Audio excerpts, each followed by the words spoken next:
नमस्कार, आप देख रहे हैं पब्लिक लाइव जिला bureau chief M Shankar Sonwani के साथ। बहुत ही खुशी की बात है कि विगत 20 वर्षों से ग्राम परसौदा में शिवरात्रि के पावन अवसर पर जो रामचरित मानस का सम्मेलन होता आ रहा है और इस वर्ष भी ग्राम परसौदा 2025 में एक दिवसीय रामचरित मानस सम्मेलन का आयोजन ग्राम परसौदा के पावन धरा धाम पर हो रहा है।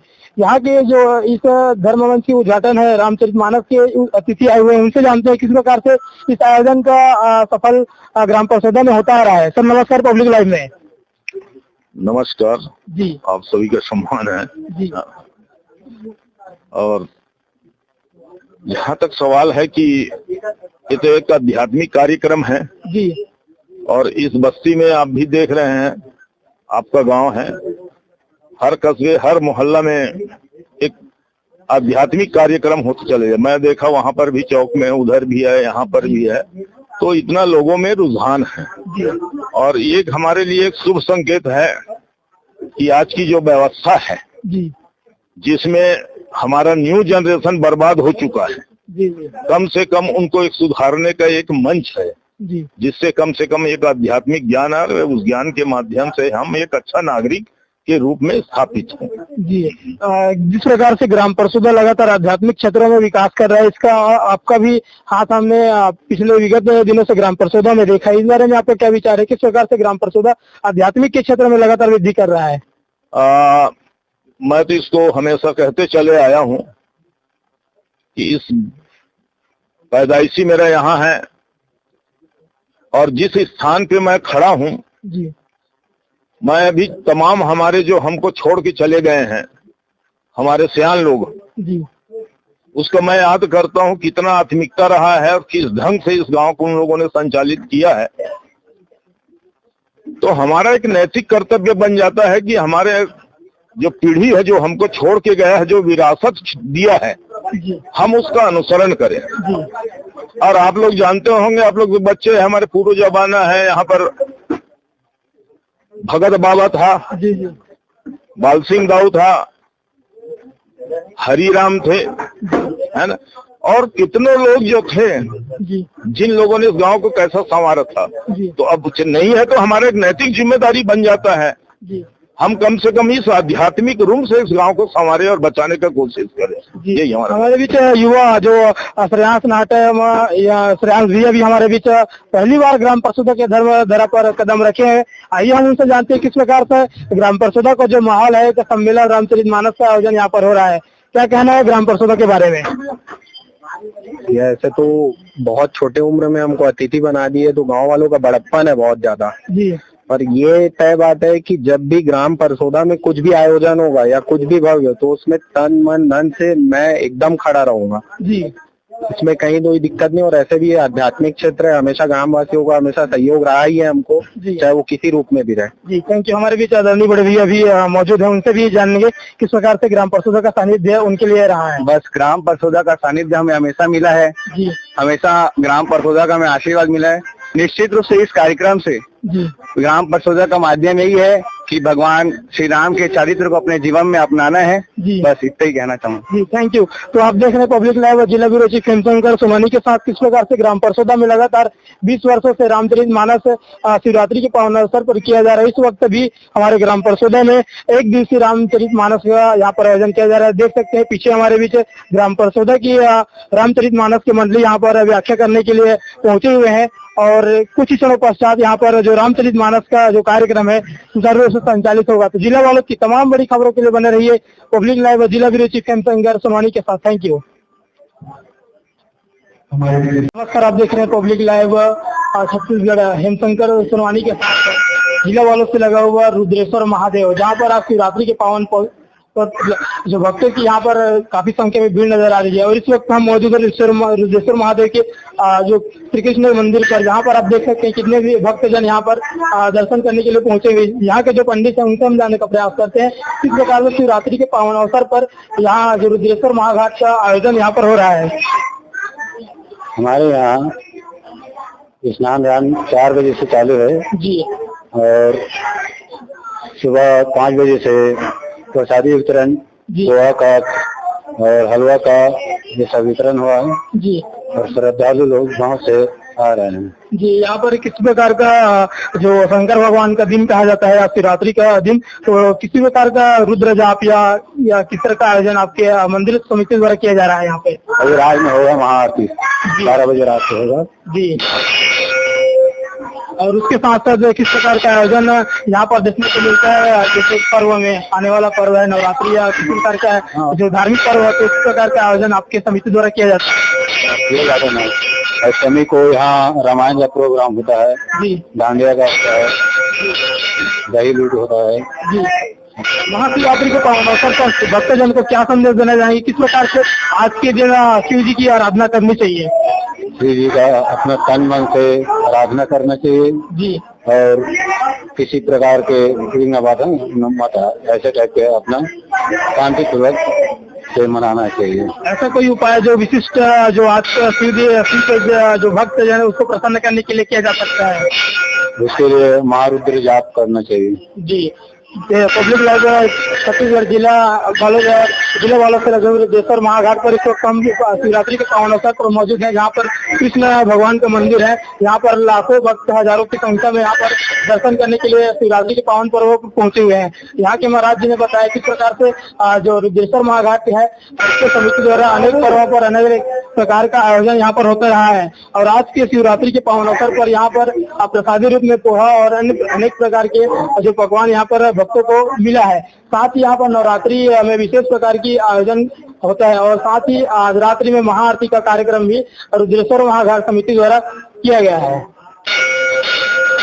इस वक्त हम मौजूद है रुद्रेश्वर महादेव घाट, जहाँ पर शिवरात्रि का पावन पर्व बहुत ही सुंदर तरीके से मनाया जा रहा है और ये पूरे धमतरी जिले ही नहीं पूरे छत्तीसगढ़ में विख्यात है। यहाँ की जो शिव जी की जो श्रृंगार है बहुत ही भव्य होती है और पूरे छत्तीसगढ़ में पूरे देखा और सुना जाता है। इस महाशिवरात्रि पर हम यहाँ की जो विशेष कार्यक्रम है उनके बारे में यहाँ की जो ट्रस्टी है उनसे हम जानने का प्रयास करते हैं किस प्रकार से महाशिवरात्रि का आयोजन यहाँ पर किया जाता है। जी, यहाँ धमतरी जिले में हमारे रुद्रेश्वर महादेव तट पे महाशिवरात्रि का पर्व बड़े धूमधाम से मनाया जाता है। जी, यहाँ प्रातः 4 बजे से भी पहले बहुत अत्यधिक मात्रा में भीड़ उमड़ जाती है। सभी श्रद्धालु आते हैं यहाँ घाट पे, स्नान वगैरह करते हैं। यहाँ स्नान करने के बाद बाबा को जल अर्पण करते हैं। मतलब प्रातः काल से ही बहुत ज्यादा भीड़ यहाँ हो जाता है और यहाँ सभी श्रद्धालु बहुत आस्था भक्ति के साथ आते हैं। ये रुद्रेश्वर महादेव मंदिर हमारा बहुत प्राचीन मंदिर है। यहाँ बहुत समय से हम सेवा का कार्य कर भी रहे हैं, है ना। और यहाँ शिवरात्रि का पर्व बड़े ही धूमधाम से मनाया जाता है। शिवरात्रि में हम यहाँ विशेष ये है कि रात्रि में साल में एक बार रुद्रेश्वर महादेव मंदिर में साल में एक बार रात्रि में 12 बजे यहाँ भस्म आरती होती है। भोले बाबा की भस्म आरती बहुत ही धूमधाम से होती है जिसमें श्रद्धालु बहुत संख्या में आते हैं और साल में एक बार होता है। इसलिए यहाँ की विशेषता यही है भैया कि सुबह शाम आरती ढोल नगाड़े के साथ होती है और रात में भस्म आरती भी यहाँ बहुत अच्छे से होती है। सभी श्रद्धालु आते हैं, श्रद्धा भक्ति के साथ जल अर्पण करते हैं, बाबा से अपनी मनोकामना मांगते हैं और पूर्ण करने की आस्था लेके जाते हैं। जी, सुना जाता है कि यहाँ पर दिन प्रतिदिन मतलब पर डे यहाँ की जो शिव जी की जो श्रृंगार है वो काफी भव्य और सुंदर नजारा देखने को मिलता है। इसके बारे में आपका क्या विचार है? जी, यहाँ श्रृंगार यहाँ रुद्रेश्वर महादेव परिवार के सभी भक्त हैं, सब यंग लड़के हैं, वो डेली आते हैं अपना समय निकाल के सब और श्रृंगार वगैरह करते हैं, है ना। डेली बाबा का अनोखा श्रृंगार होता है, कभी पुष्पों से, कभी फल से, कभी ड्राई फ्रूट्स वगैरह हो गया, कभी कुछ और। इस तरीके से यहाँ श्रृंगार किया जाता है। जी, थैंक यू। तो हमारे बीच मौजूद थे रुद्रेश्वर महादेव के ट्रस्टी, उन्होंने बताया किस प्रकार से शिव रात्रि में यहाँ की जो विशेषता है वो है रात्रि में जो भस्म आरती होती है और जो भस्म भूत शिव जी को अर्पित किया जाता है। साथ ही साथ यहाँ की जो एक विशेषता हमेशा से देखी जाती है कि शिव जी की जो श्रृंगार है वो बहुत ही अनोखी होती है, कभी पुष्पों से कभी फलों से। एक अनोखी तरीके से यहाँ की जो श्रृंगार बहुत छत्तीसगढ़ में देखा एवं सुना जाता है। तो जिला धमतरी में रुद्रेश्वर महादेव घाट स्थित है, जहाँ पर आज शिवरात्रि के पावन पर्व पर शिवरात्रि पावन जो पर्व है बहुत अच्छे तरीके से मनाया जा रहा है, जहाँ पर हजारों की संख्या में भक्तजन पहुंचे हुए हैं। तो इस वक्त हम मौजूद हैं शिवरात्रि के पावन अवसर पर रुद्रेश्वर महादेव रुद्रेश्वर महाघाट पर।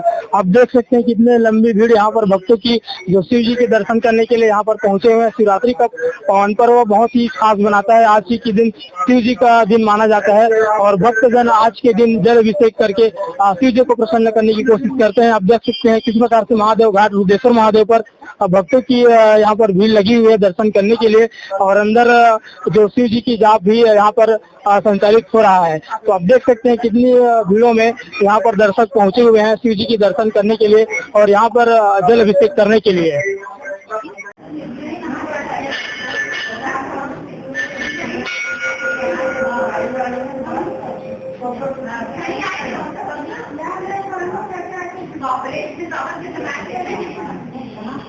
महापति महादेव की जय, पवन सुत हनुमान की जय। जय श्री राम जय जय हनुमान, संकट मोचन कृपाण दान। जय श्री राम जय जय हनुमान, संकट मोचन कृपाण दान। नवचरि बरस गुण अनुवारा, महिले करतो विजन गाना। नाना भांति सिकाति मार भाई, बोलहि नाटी विद्या पुराण कटहारा। नमस्कार, आप देख रहे हैं पब्लिक लाइव जिला ब्यूरो चीफ शंकर सिमानी के साथ। बहुत ही खुशी की बात है कि विगत 20 वर्षों से ग्राम परसोदा में शिवरात्रि के पावन अवसर पर जो रामचरित मानस का सम्मेलन होता आ रहा है और इस वर्ष भी ग्राम परसोदा 2025 में एक दिवसीय रामचरित मानस सम्मेलन का आयोजन ग्राम परसोदा के पावन धरा धाम पर हो रहा है। यहाँ के जो इस धर्मवंश की उद्घाटन है रामचरित मानस के अतिथि आए हुए हैं, उनसे जानते हैं किस प्रकार से इस आयोजन का सफल ग्राम परसोदा में होता आ रहा है। सर नमस्कार, पब्लिक लाइव में। नमस्कार जी, आप सभी का सम्मान है जी। और जहाँ तक सवाल है कि ये तो एक आध्यात्मिक कार्यक्रम है जी, और इस बस्ती में आप भी देख रहे हैं, आपका गांव है, हर कस्बे हर मोहल्ला में एक आध्यात्मिक कार्यक्रम होते चले जाए। मैं देखा वहाँ पर भी चौक में, उधर भी है, यहाँ पर भी है, तो इतना लोगों में रुझान है और ये हमारे लिए एक शुभ संकेत है कि आज की जो व्यवस्था है जी, जिसमें हमारा न्यू जनरेशन बर्बाद हो चुका है, जी, कम से कम उनको एक सुधारने का एक मंच है जी, जिससे कम से कम एक आध्यात्मिक ज्ञान है, उस ज्ञान के माध्यम से हम एक अच्छा नागरिक के रूप में स्थापित हों। जी। जिस प्रकार से ग्राम परसोदा लगातार आध्यात्मिक क्षेत्रों में विकास कर रहा है, इसका आपका भी हाथ हमने पिछले विगत दिनों से ग्राम परसोदा में देखा है। इस बारे में आपका क्या विचार है, किस प्रकार से ग्राम परसोदा आध्यात्मिक के क्षेत्र में लगातार वृद्धि कर रहा है? मैं तो इसको हमेशा कहते चले आया हूँ कि इस पैदाइशी मेरा यहाँ है और जिस स्थान पे मैं खड़ा हूँ जी, मैं अभी तमाम हमारे जो हमको छोड़ के चले गए हैं हमारे सियान लोग, जी, उसको मैं याद करता हूँ कितना आत्मिकता रहा है और किस ढंग से इस गांव को उन लोगों ने संचालित किया है। तो हमारा एक नैतिक कर्तव्य बन जाता है कि हमारे जो पीढ़ी है जो हमको छोड़ के गया है, जो विरासत दिया है, हम उसका अनुसरण करें।